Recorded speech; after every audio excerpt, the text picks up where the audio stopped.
I need the VA to reconsider current rating. They have me rated at 30% for 2 items. 30% for the headaches associated with 30% for occipital neuralgia. Now, with the combined together, I was given a rating of 50%. Now, there's a lot more going than just these 2 items. Part of the problem, another problem that I have is my mental cognition is severely impaired. And I'm going to better explain that. You would think, okay, this has to do with my headaches. My headaches are constant, 24 hours a day, every day. I wake up with them, I go to bed with them. The only thing that ever changes is the intensity of the headaches. They're like analog wavelengths which go up and down throughout the day. You know, I start off the day normally, I would say, at about a 3 down here, and as they go along, they start to go up around, I would say, about 9:30 to 11 o'clock. That is my worst time period. Then they go back down, they go back up, and so forth. All right? Okay. So that is what my everyday life looks like with my headaches. Now, you would think, you know, the problem that I have is not just the headaches. You would think that, okay, the mental fogness, the confusion, the memory loss, and all that is associated to the headaches. You know, a normal person has a headache, and everything just, the brain is not working properly, you know, and you think, okay, that's because of the headaches.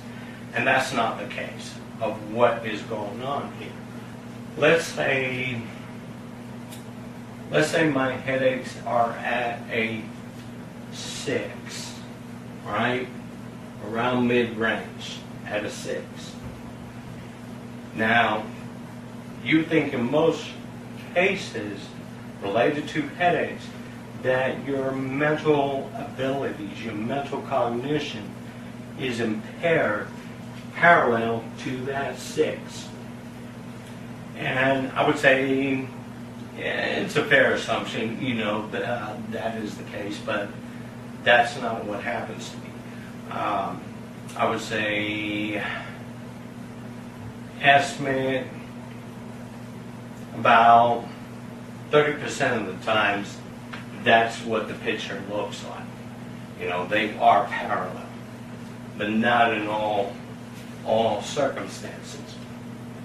There are many times where my headaches are very mild at a 2 or 3.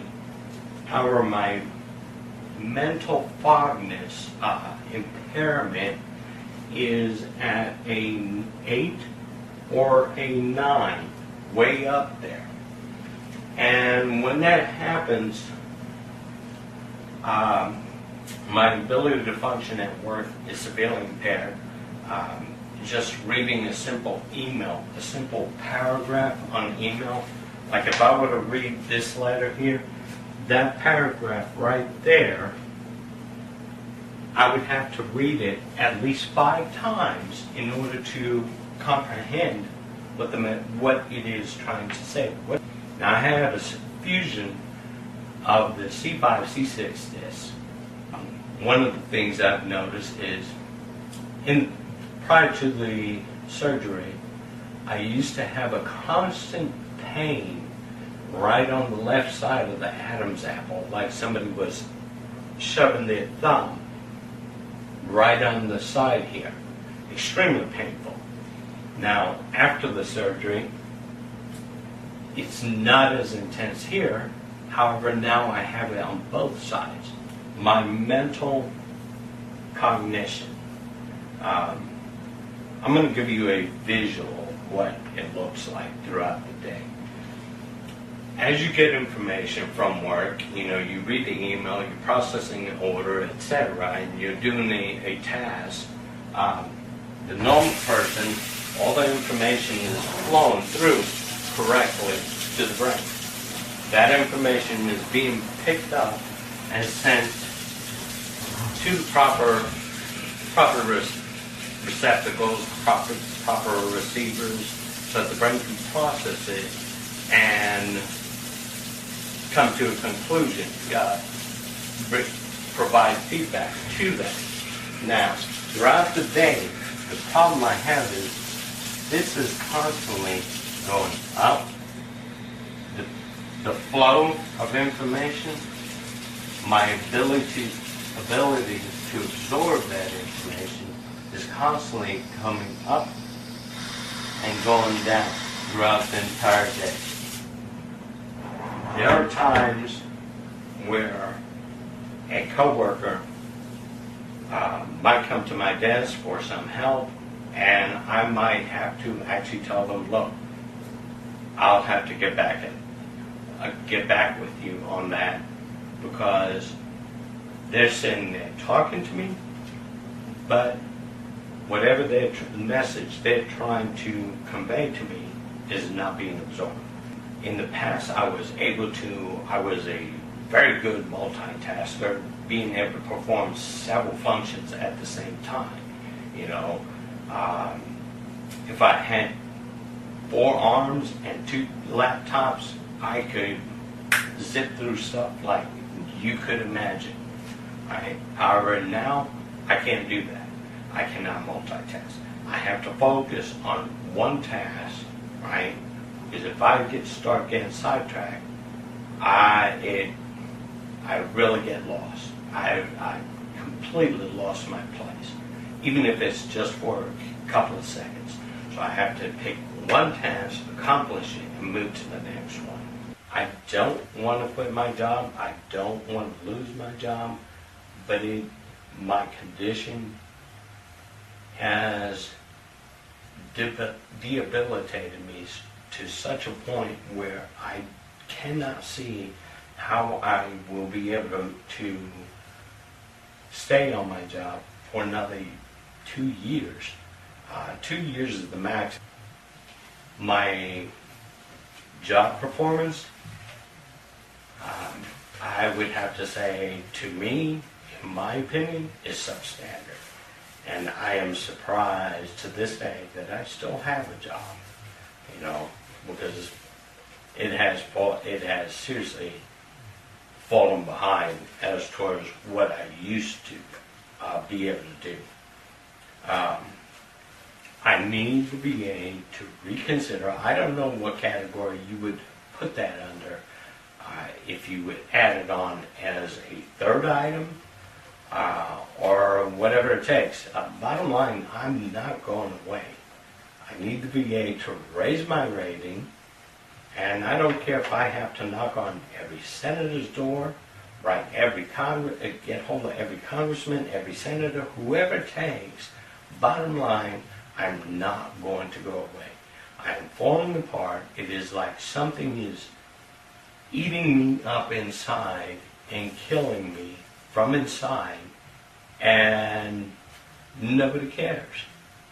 It is frustrating going through all these doctors, and they look at you like something's wrong with your head. It's mental. No, it's not mental. It's not psychological. There is I really wish what I had, that one of these medical professionals would have to endure it for 24 hours, just for a 24-hour time frame, so that they can get a better picture of what I have to go through every day in my life. I have to deal with this. It is severely debilitating. I hardly ever go anywhere. The weekend is I clean up around the house a little bit, and then I pretty much lay down all weekend sleeping. That's how I spend my weekend. So this is the bed that I purchased. It is a memory foam bed. It is a adjustable bed. Even you can see right here, it's a adjustable bed. If I sleep in this bed, I have to sleep with the body pillow on my side. That's the only position I can lay in. I also have, it must be inclined. I have it set at a position that helps me the most. However, this bed cost me over $1,600, right?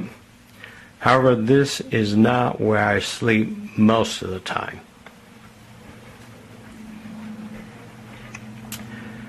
This is where I sleep approximately 80% of the time. The reason being is I feel more, I get more sleep, and I feel I have a less amount of onset of my symptoms sleeping in my recliner than I do on my bed.